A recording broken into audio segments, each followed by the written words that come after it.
वक्फ board एवं UCC bill पर मुसलमानों के पीठ में छुरा मारने के लिए नीतीश कुमार का शुक्रिया।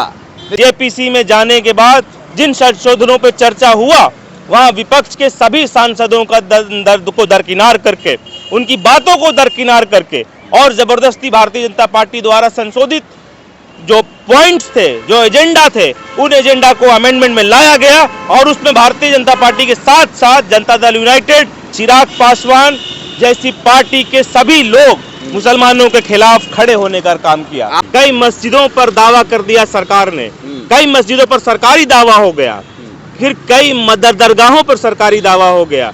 आपकी बातें कहने के लिए कुछ और हो सकता है। कानून व्यवस्था पे आप लोग को यकीन नहीं है? हमने कहा कि जो आप कर रहे हैं हम उसकी बात कर रहे हैं। हमने जो कहा जो आप उसकी बात कर रहे हैं। कई मस्जिदों पे वसीम भाई आप क्या गवाह नहीं है इस बात की? कई मस्जिदों पे सरकारी दावा हो चुका है, कई दरगाहों पे सरकारी दावा हो चुका है। क्या वो मदरसे और मस्जिदें सरकारी जमीनों पर बनाई गई थी? आपने ही कहा कि हम नहीं समर्थन नहीं कर रहे, हम जेपीसी में डालेंगे। आप समर्थन नहीं किए। आपके नेता केसी त्यागी, नीतीश कुमार, इन सब लोगों ने कहा कि वक्फ बिल पास नहीं होगा। और सहयोगी चिराग पासवान ये मुसलमान के हमदर्द होने का जो ढोंग कर रहे थे, अब इनसे पूछिए कि इनका सांसद किधर वोट कर रहा था।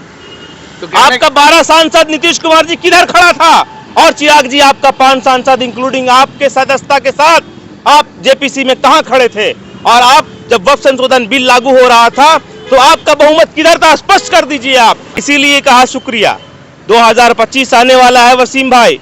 अभी जो टोपी और गमछा लगा के जो चिराग पासवान और जीतन राम मांझी और नीतीश कुमार जो घूमते थे ना, उनको औकात पता चल जाएगा 2025 में। एक सुर में, एक जमात में, एक सभी लोगों ने कहा कि मुसलमानों की संपत्ति हड़पने के लिए हम लोग एक साथ खड़े होंगे और सारा पूरा बिहार का मुसलमान और पूरा देश का मुसलमान एक साथ खड़ा होगा। बिना नीतीश कुमार के बहुमत के ये बिल पास नहीं हो सकता था। बिना चिराग पासवान के बहुमत के ये बिल पास नहीं हो सकता था। बीजेपी पूर्ण बहुमत की सरकार केंद्र में नहीं है वसीम भाई। फिर यह बिल अगर पास हुआ तो उन सभी मुसलमानों के ठेकेदारों से पूछिए जो नीतीश कुमार को वोट करा रहे थे, उन सभी मुसलमानों के ठेकेदार से पूछिए जो लोक जनशक्ति पार्टी के चिराग पासवान को वोट करा रहे थे, उन सभी ठेकेदारों से पूछिए जो जीतन राम मांझी को मुसलमानों का हमदर्द बता रहे थे। आज ये वोट जो हमारा सौदा हुआ है वोट का, ये पीड़ा उसका है। और आपने ठीक 2025 के चुनाव के पहले ये जो काम किया है ना, उसके लिए मैं शुक्रगुजार हूं नीतीश कुमार आपका कि आपने बिहार और देश के मुसलमानों का आंख खोल दिया है। बिना बिहार के मुसलमानों के बिना ये सत्ता की सीढ़ी किसी को की औकात नहीं है कि वो चढ़ जाएगा वहां तक। वक्फ संशोधन बिल को लेकर राजद की तरफ से बड़े बड़े पोस्टर और बैनर लगाए गए हैं। पोस्टर में साफ तौर पे लिखा हुआ है वक्फ बोर्ड एवं यूसीसी बिल पर मुसलमानों के पीठ में छुरा मारने के लिए नीतीश कुमार का शुक्रिया। नीतीश कुमार का शुक्रिया अदा कर रहे हैं राजद के नेता लोग। और पोस्टर लगाने वाले हैं शाहान परवेज जो कि राजद के नेता हैं, यहाँ पे मौजूद है। छुरा मारने की बात कर रहे हैं। नीतीश कुमार ने क्या ऐसा कर दिया कि छुरा मारने की बात कर रहे हैं आप लोग? नीतीश कुमार जी, वसीम भाई जो टोपी और गमछा ओढ़ के मुसलमानों की महफिल में आ रहे थे और मुसलमानों के अपने हमदर्द अपने आप को बताने की कोशिश कर रहे थे, आज उसी हमदर्दी का सौदेबाजी हुआ। केंद्र की सरकार द्वारा लाए गए वक्फ संशोधन बिल को लेकर जब मुसलमानों की जायदादों पर, मुसलमानों के वक्फ की ज़मीनों पर कब्जा करने के लिए की मंशा से जो बिल लाया गया, उस बिल का एड़ी से एड़ी और कंधा से कंधा मिलाकर जनता दल यूनाइटेड और नीतीश कुमार की पार्टी और नीतीश कुमार की विचारधारा ने उस बिल का समर्थन किया। मामला जब हाई तौबा मचा तो जनता दल यूनाइटेड और नीतीश कुमार ने अपने आप को अलग थलग किया और कहा कि मामला जेपीसी में जाएगा, इस पर पुनः विचार किया जाएगा। मामला जेपीसी में चला गया। जेपीसी में जाने के बाद वसीम भाई, मैं आपके चैनल के माध्यम से स्पष्ट कर देना चाहता हूं कि जेपीसी में जाने के बाद जिन संशोधनों पर चर्चा हुआ वहां विपक्ष के सभी सांसदों का दर्द को दरकिनार करके, उनकी बातों को दरकिनार करके और जबरदस्ती भारतीय जनता पार्टी द्वारा संशोधित जो पॉइंट्स थे, जो एजेंडा थे, उन एजेंडा को अमेंडमेंट में लाया गया और उसमें भारतीय जनता पार्टी के साथ साथ जनता दल यूनाइटेड, चिराग पासवान जैसी पार्टी के सभी लोग मुसलमानों के खिलाफ खड़े होने का काम किया। आप नहीं चाहते हैं कि मुसलमानों को हक मिले? वो जो संशोधन किया गया उसमें बताया जा रहा है, खासकर एनडीए के द्वारा बताया गया, एनडीए के नेताओं के द्वारा बताया जा रहा है कि उसके तहत जो एक मुसलमानों को हक अधिकार मिलना चाहिए, खासकर जो गरीब पिछड़े जो दबे कुचले मुस्लिम हैं, वक्फ बोर्ड में जो पैसा रकम आता है मुसलमानों की शिक्षा के लिए, विकास के लिए, तो आप नहीं चाहते कि उनको हक मिले? देखिए, आपका कहने की बातें हो सकती है, आपका मंशा केवल इतना ही है कि वक्फ की जमीनों को विवाद में डालें और उसके बाद कोर्ट के द्वारा उस जमीनों पर कब्जा कराया जाए, सरकार के द्वारा उस जमीनों पर कब्जा कराया जाए। वक्फ संशोधन बिल अब के प्रस्ताव को लाए हुए अभी कुछ ही दिन हुए हैं और इस प्रकार की अनेक घटनाएं सामने आने लगी। कई मस्जिदों पर दावा कर दिया सरकार ने, कई मस्जिदों पर सरकारी दावा हो गया, फिर कई दरगाहों पर सरकारी दावा हो गया। आपकी बातें कहने के लिए कुछ और हो सकती है। कानून व्यवस्था पे आप लोग को यकीन नहीं है? हमने कहा कि आप कर रहे हैं, हम उसकी बात कर रहे हैं।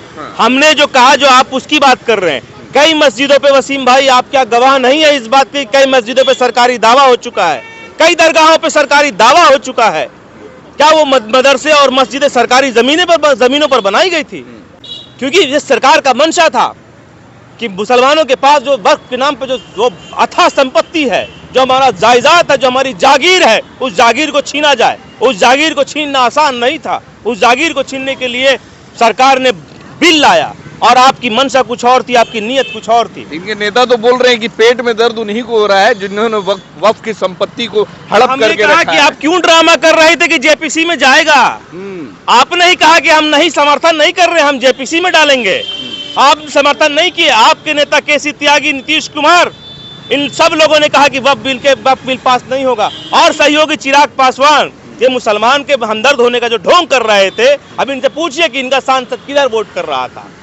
तब 12 सांसद नीतीश कुमार जी किधर खड़ा था और चिराग जी आपका 5 सांसद इंक्लूडिंग आपके सदस्यता के साथ आप जेपीसी में कहां खड़े थे? और आप जब वक्फ संशोधन बिल लागू हो रहा था तो आपका बहुमत किधर था? स्पष्ट कर दीजिए आप। और पूरे देश ने मीडिया चैनल में देखा है, पूरा देश ने देखा कि 12 जनता दल यूनाइटेड का, 5 लोक जनशक्ति पार्टी का ये वक्फ बोर्ड के समर्थन में और एड़ी से एड़ी और कंधा से कंधा मिलाकर भारतीय जनता पार्टी के साथ खड़ा हुआ। सर तो करेंगे नहीं। उनके नेता, उनके सांसद तो साफ तौर पे बोलते हैं कि मुसलमानों की वोट की जरूरत है, मुसलमान हमें वोट ही नहीं देता। मैंने इसीलिए कहा कि शुक्रिया, मैंने इसीलिए कहा शुक्रिया।